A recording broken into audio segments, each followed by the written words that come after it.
ಆತ್ಮೀಯರೆಲ್ಲರಿಗೂ ನಮಸ್ಕಾರ. ಗೃಹ ಕಲಾನಿಧಿ ಚಾನಲ್ಗೆ ಸ್ವಾಗತ. ಇವತ್ತು ನನಗೆ ತುಂಬ ಇಷ್ಟವಾದ ಒಂದು ಪದಾರ್ಥದ್ದು ಇಮ್ಯುನಿಟಿ ಪಚಡಿ ಅಂತೇಳಿ ಮಾಡ್ತಾ ಇದ್ದೀನಿ ನಾನು. ಅದಕ್ಕೆ ಬೇಕಾಗಿರೋದೇನೆಂದರೆ ಇಮ್ಯುನಿಟಿಗೆ ನಲ್ಲಿಕಾಯಿ, ಇದರಲ್ಲಿ ನಿಮಗೆ ಕಿತ್ತಳೆ ಹಣ್ಣು, ಮೂಸಂಬೆ ಹಣ್ಣು, ಲಿಂಬೆ ಹಣ್ಣು ಇವು ಮೂರಲ್ಲೂ ಸಿಗದೇ ಇರುವಂಥದ್ಕಿಂತ ಜಾಸ್ತಿ ಪ್ರಮಾಣದಲ್ಲಿ ನಲ್ಲಿಕಾಯಿನಲ್ಲಿ ಸಿಗತ್ತೆ. ಪ್ರತಿ ವರ್ಷ ಪೂರ್ತಿ ಸಿಗತ್ತೆ ಮತ್ತು ವರ್ಷ ಪೂರ್ತಿ ಇದನ್ನು ಆಹಾರದಲ್ಲಿ ಯಾವುದಾದ್ರು ಒಂದು ರೀತಿಯಲ್ಲಿ ಬಳಕೆ ಮಾಡ್ಕೊಳ್ಳಿ. ನಲ್ಲಿಕಾಯಿ, ಒಣಮೆಣಸಿನ್ಕಾಯಿ, ಕರಿಬೇವು, ಹಸಿಕಾಯಿ ತುರಿ, ಇದು ನಾನು ಹೆಕ್ಕಳಿಕೆ ತೆಗೆದಿಟ್ಕೊಂಡಿದ್ದೀನಿ. ಈರುಳ್ಳಿ, ಇದು ರುಚಿಗೋಸ್ಕರ. ಕೊತ್ತಂಬರಿ ಸೊಪ್ಪು ಸ್ವಲ್ಪ ದಂಟು ರುಬ್ಕೊಳ್ಲಿಕ್ಕೆ, ಮತ್ತು ಖಾರ, ಗಾಂಧಾರಿ ಮೆಣಸನ್ನು ಒಣಗಿಸಿ ಪುಡಿ ಮಾಡಿ ಇಟ್ಕೊಂಡಿರೋದು. ಖಾರ ಇದಕ್ಕೆ ಸ್ವಲ್ಪ ಜಾಸ್ತಿ ಬೇಕಾಗುತ್ತೆ. ಆಮೇಲೆ ಈ ನಲ್ಲಿಕಾಯಿ ಒಗರು ಇರೋದ್ರಿಂದ ಇದಕ್ಕೆ ಸ್ವಲ್ಪ ಬೆಲ್ಲ ಹಾಕಬೇಕಾಗತ್ತೆ. ಇದನ್ನು ಮಾಡೋ ವಿಧಾನ ಹೇಳ್ತೀನಿ. ಜೊತೆಗೆ ಇದಕ್ಕೊಂದೊಳ್ಳೆ ಕೊಬ್ಬರಿ ಎಣ್ಣೆಯೊಳಗೆ ಒಂದೊಳ್ಳೆ ಒಗ್ಗರಣೆ ಕೊಡಬೇಕು. ಅದು ನಾನು ಮಾಡ್ತಾ ತೋರಿಸ್ತೀನಿ. ಈಗ ಮೊದಲಿಗೆ ಏನು ಮಾಡಬೇಕು ಅಂತಂದರೆ,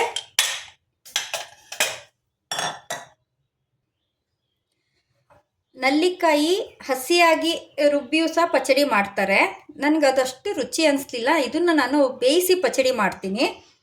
ಇದಕ್ಕೆ ಫಸ್ಟ್ ಕುಕ್ಕರಲ್ಲಿ ಹಬೆನಲ್ಲಿ ಬೇಯಿಸ್ಕೊಳ್ಳೋಣ. ಫಸ್ಟ್ ನೀರು ಹಾಕ್ಕೊಳ್ತಾ ಇದ್ದೀನಿ.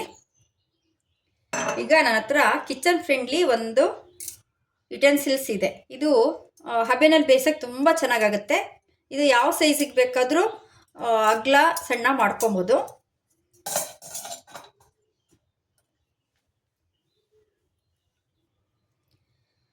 ಈ ನಲ್ಲಿಕಾಯಿನ ಇಡಿಯಾಗಿ ಹಾಕಿ ಹಬೆನಲ್ಲಿ ಬೇಯಿಸ್ಕೊಳ್ಳೋಣ. 3 ವಿಷಲ್ ಕೂಗಿಸ್ಕೊಬೇಕು ಇದನ್ನು.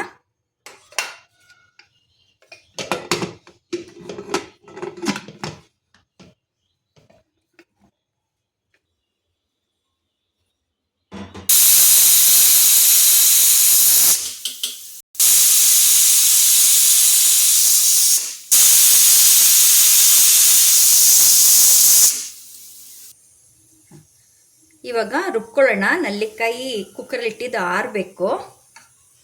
ನಾನು ಇಲ್ಲಿ ಸ್ಲೈಸಸ್ ಮಾಡ್ಕೊಂಡಿರೋದ್ರಿಂದ ಹಸಿಕಾಯಿ ತುರನ್ನ ಮೊದಲು ಪುಡಿ ಮಾಡ್ಕೊಬೇಕು. ಇದ್ರ ಜೊತೆಗೆ 2 ಒಣಮೆಣಸಿನ್ಕಾಯಿ, ಇದನ್ನು ಪುಡಿ ಮಾಡಿಕೊಂಡು ಉಳಿದಿರೋ ಪದಾರ್ಥ ಹಾಕ್ಕೊಳ್ಳೋಣ.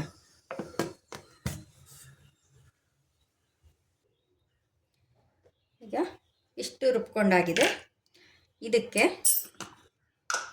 ಖಾರ, ಒಣಮೆಣಸಿನ್ಕಾಯಿ, ಬ್ಯಾಡಗಿ ಮೆಣಸಿನ್ಕಾಯಿ ಹಾಕಿದ್ದೀನಿ. ಅದು ಬಣ್ಣ ಮತ್ತು ಸ್ವಲ್ಪ ಖಾರ ಕೊಡುತ್ತಷ್ಟೇ. ಖಾರಕ್ಕೆ ಗಾಂಧಾರಿ ಮೆಣಸಿನ್ಕಾಯಿ ಒಣಗಿಸಿದ ಪುಡಿ,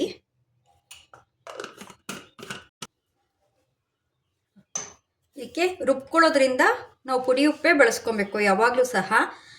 ಹಾಗೆ ಕದಡೋದಾದರೆ ಪುಡಿ ಉಪ್ಪು ಹಾಕ್ಕೊಬೋದು, ಇಲ್ಲಾಂದರೆ ಹರಳುಪ್ಪು ಬಳಸ್ಕೊಬೇಕು ರುಬ್ಕೊಳ್ಳೋದಕ್ಕೆ. ಉಪ್ಪು, ನಾನಿಲ್ಲಿ ಕೊತ್ತಂಬರಿ ಸೊಪ್ಪು ದಂಟು ಇಟ್ಕೊಂಡಿದ್ದೀನಿ, ಅದನ್ನು ರುಬ್ಬಕ್ಕೆ ಹಾಕ್ತಾ ಇದ್ದೀನಿ.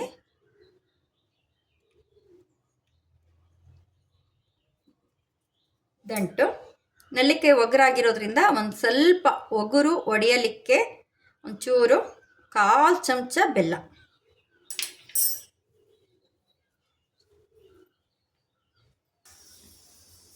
ಕುಕ್ಕರ್ ಆಗಿದೆ.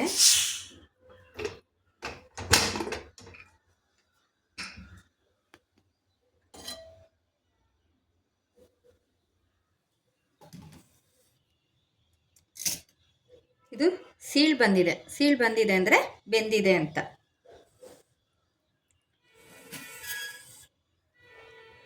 ಇದನ್ನು ಸಹ ರುಬ್ಕೊಳ್ಳೋಕೆ ಹಾಕ್ಕೊಳ್ಳೋಣ.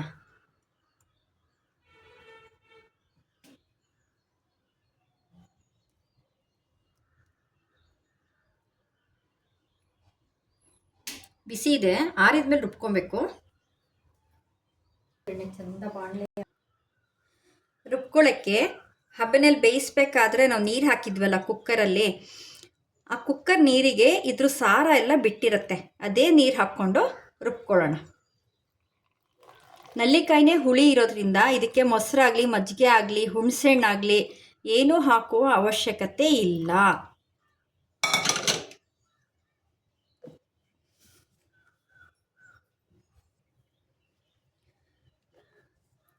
ಈ ಹದಕ್ಕೆ ರುಬ್ಕೊಂಡಾಗಿದೆ. ಸ್ವಲ್ಪ ತರಿ ಇರಲಿ. ಇದನ್ನು ಒಂದು ಬೋಲಿಗೆ ಬಗ್ಸ್ಕೊಳ್ಳೋಣ.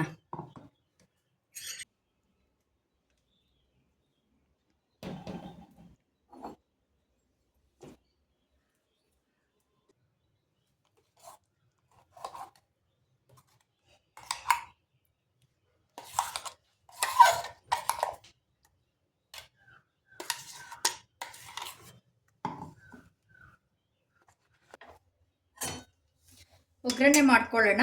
ಇದಕ್ಕೆ ಕೊಬ್ಬರಿ ಎಣ್ಣೆನೇ ದ ಬೆಸ್ಟ್.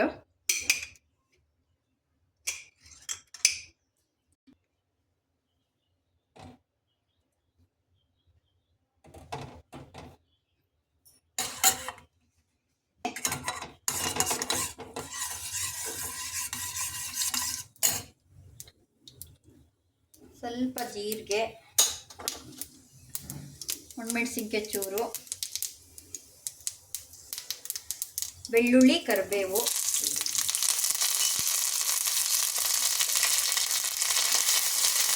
ಸ್ವಲ್ಪ ಅರಶಿನ ಹಾಕಿ ಮಾಡೋಣ. ಒಂದು ಸ್ವಲ್ಪ ಇಂಗು. ಇವಾಗ ಒಗ್ಗರಣೆ ಹಾಕ್ಕೊಳ್ಳೋಣ. ಫಸ್ಟ್ ನಾನು ಈರುಳ್ಳಿ ಹಾಕ್ಬಿಡ್ತೀನಿ. ಇದಕ್ಕೆ ತುಂಬ ರುಚಿ ಕೊಡುತ್ತೆ ಈರುಳ್ಳಿ. ನಂತರ ಒಂದು ಸ್ವಲ್ಪ ಕೊತ್ತಂಬರಿ ಸೊಪ್ಪು. ಇದು ಅನ್ನಕ್ಕೂ ಬರುತ್ತೆ, ಮುದ್ದೆಗೆ ಬರುತ್ತೆ, ಮತ್ತು ಒಂದೊಳ್ಳೆ ಪರಿಪೂರ್ಣ ಒಗ್ಗರಣೆ. ಉದ್ದಿನಬೇಳೆ ಬೇಕಾದ್ರೂ ಹಾಕ್ಕೊಬೋದು ಒಗ್ಗರಣೆಗೆ.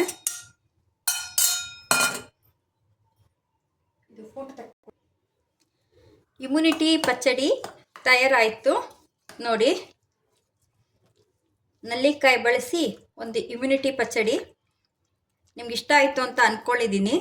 ದೇಹಕ್ಕೆ ಇಮ್ಯುನಿಟಿ ಬೇಕಾದರೆ ನಲ್ಲಿಕಾಯಿದ್ದು ಬಳಸಿ ಅಡುಗೆ ಮಾಡ್ಕೊಳ್ಳಿ. ಮನಸ್ಸಿಗೆ ಇಮ್ಯುನಿಟಿ ಬೇಕು ಅಂದರೆ ಒಂದಿಷ್ಟು ಪುಸ್ತಕಗಳನ್ನು ಓದಿ. ಈ ವಿಡಿಯೋ ಇಷ್ಟ ಆದರೆ ಲೈಕ್ ಕೊಡಿ, ಶೇರ್ ಮಾಡಿ, ಸಬ್ಸ್ಕ್ರೈಬ್ ಮಾಡಿ. ಧನ್ಯವಾದಗಳು.